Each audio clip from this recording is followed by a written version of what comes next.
Merci Monsieur le Président. Monsieur le Ministre, je souhaitais m'adresser au Premier ministre en tant qu'expert en planification.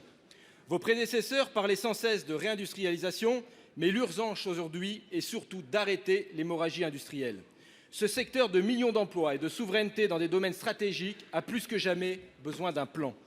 Pendant que le CAC 40 reverse 100 milliards à ses actionnaires, les plans de licenciement s'accumulent dans toute la France, y compris dans des entreprises rentables.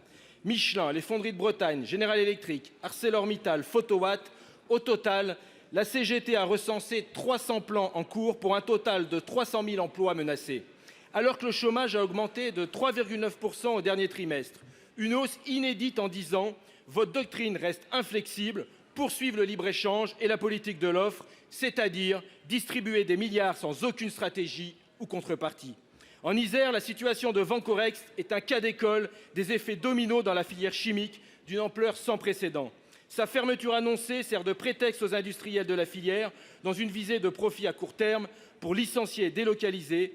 Déjà un plan de licenciement chez Arkema, à terme, plus de 6 000 emplois risquent d'être sacrifiés. Sans engagement volontariste de l'État, c'est notre souveraineté en matière nucléaire, d'aérospatiale et de défense que nous abandonnons. L'État peut et doit agir depuis des mois. Les salariés et les élus locaux, de manière transpartisane, réclament une nationalisation temporaire pour relancer l'activité.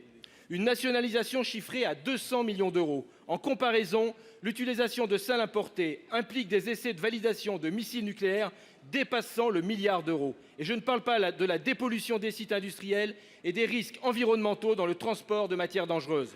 Alors, Monsieur le Ministre, ne pas agir, c'est faillir. Avec la nationalisation, vous avez entre les mains un outil unique de planification.